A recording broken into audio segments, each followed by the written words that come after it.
अन्य साहित्य क्लासेस की आज की कक्षा में मैं आप सभी का बहुत बहुत स्वागत करती हूँ। हमारे चैनल द्वारा आप सभी को टीजीटी पीजीटी की बेहतरीन क्लासेस दी जा रही है क्रमबद्ध रूप से। मैं जो भी कोर्स आपको पढ़ा रही हूँ, जो भी टॉपिक पढ़ा रही हूँ, भले वो मेरा टॉपिक 5-7 वीडियो में जाए, लेकिन एक भी पॉइंट छूट नहीं रहा है। आपकी परीक्षा के दृष्टिकोण से मैं आपको पढ़ा रही हूँ। आप मेरे चैनल से जुड़े, लोगों को जोड़े और अपने पढ़ाई को क्रमबद्ध रूप से चलते रहें लेकर के। मैं आप लोगों को अलंकार पढ़ा रही हूँ। आपने देखा कि अलंकार, रस मैंने पढ़ाया आपको। सारे रस में जितने भी पॉइंट थे, जितने भी रस थे, उसके जितने आचार्य थे, संपादक ग्रंथ थे, सब मैंने आपको बताया। वैसे मैं अलंकार को भी आपको बहुत ही सिस्टमैटिक ढंग से पढ़ाने वाली हूँ। अलंकार में आपने देखा, उसकी परिभाषा देखा। अलंकार से प्रश्न पूछते हैं कि अलंकार किसने कितने माने, आचार्यों के अनुसार पूछता है, या अलंकारों में पूछते हैं कितने अलंकार हैं, या ये अलंकार किसका है, या उसमें आपको अलंकार दे देगा, जो है लाइन काव्य पंक्तियां दे देगा, पूछता है अलंकार कौन सा है। तो इस प्रकार से अलंकार की कोई परिभाषा दे देगा। तो इस प्रकार से अलंकार भी बहुत ही बारीकी से पढ़ने की जरूरत है। तो अलंकारों का वर्गीकरण में आज का टॉपिक हमारा है। आज हम आप लोगों को अलंकारों का वर्गीकरण क्या होता है, कितने हैं, किस आचार्य ने कितने अलंकार माने हैं, वो मैं आपको आज की कक्षा में बताऊंगी। देखिए, अलंकारों का वर्गीकरण में देखना है कि आचार्य भरत जो है, आचार्य भरत ने 4 अलंकार माने हैं। उपमा, रूपक, दीपक, यमक। कितने अलंकार माने हैं? 4 अलंकार आचार्य भरत ने माना है कि उपमा, रूपक, दीपक और यमक, 4 अलंकारों की चर्चा की है। भामा ने अलंकारों की संख्या मानी है 38। कितनी मानी है? 38 मानी है, जिसमें कि वो 2 शब्दालंकार मानते हैं भामा, और 36 अर्थालंकार मानते हैं। तो भामा पूछता है प्रश्न, भामा ने अलंकारों की संख्या कितनी मानी है? 38। या पूछ लिया 38 अलंकारों की संख्या किस आचार्य ने माना? तो भामा ने माना। 2 शब्दालंकार और 36 अर्थालंकार। अगला आता है पॉइंट, दंडी ने अलंकारों की संख्या मानी। तो दंडी जो है भामा से 1 प्लस कर दिए, 39 मानी है। दंडी ने 39 अलंकारों को माना है, 39। उद्भट के द्वारा अलंकारों की संख्या मानी गई है 41। आचार्य उद्भट ने अलंकार की संख्या कितनी मानी है? 41।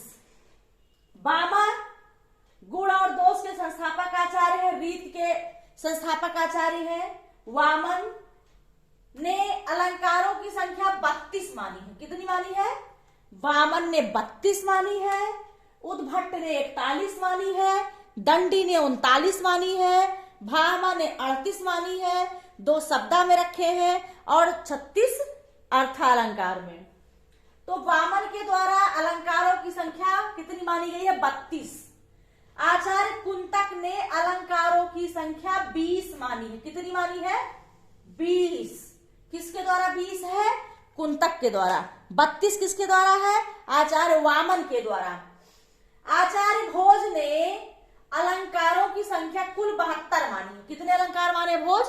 72 अलंकारों की संख्या भोज मानते हैं, जिसमें कि 24 अलंकार वो शब्दालंकार मानते हैं, 24 अर्थालंकार मानते हैं, और 24 उभया अलंकार मानते हैं। कौन मानता है? आचार्य भोज। आचार्य भोज ने 72 अलंकारों में 24 शब्दालंकार, 24 अर्थालंकार और 24 उभय अलंकार मानते हैं। प्रश्न बनता है कि अलंकारों का वैज्ञानिक वर्णन सबसे पहले किसने किया? तो आचार्य रुद्रट ने सबसे पहले अलंकारों का वर्गीकरण किया। वैज्ञानिक अलंकारों का वर्गीकरण वैज्ञानिक तरह से किसने किया? आचार्य रुद्रट ने।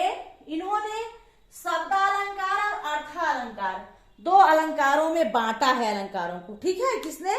रुद्रट ने बांटा है, और वैज्ञानिक तरीके से बांटा है आचार्य रुद्रट ने अलंकारों को। तो ये रहे अलंकारों का वर्गीकरण, जिसमें भरत ने 4 माना, उपमा उपमा दीपक माना, आचार्य भामा ने 38 अलंकार माना, आचार्य दंडी ने 39 अलंकार माना, आचार्य भोज ने 72 माना, 24 शब्दालंकार, 24 अर्थालंकार, 24 उभयालंकार, बामन ने 32 माना अलंकारों की संख्या, आचार्य कुंतक ने 20 अलंकारों की संख्या माना, ठीक है, आचार्य उद्भट ने 41 अलंकारों की संख्या माना। और इस प्रकार से अलंकारों का वैज्ञानिक वर्गीकरण सर्वप्रथम आचार्य रुद्रट ने किया। इन्होंने अलंकारों को 2 भागों में बांटा, एक शब्द अलंकार और दूसरा अर्थालंकार। तो ये आज की कक्षा में अलंकारों का वैज्ञानिकरण, इसमें जितने पॉइंट हैं उतने प्रश्न है, कोई भी इसमें से कुछ भी प्रश्न बन सकता है, प्रश्न तो बनना ही है, हर पॉइंट एक प्रश्न लेके आया है, ठीक है। तो इस कक्षा को बहुत हल्के मत लीजिएगा, क्योंकि हर पॉइंट एक प्रश्न है। अलंकारों का वर्गीकरण में बस इतना ही। अगली कक्षा में मैं अलंकारों के अगले पार्ट के साथ आपसे मिलती हूं, तब तक के लिए धन्यवाद।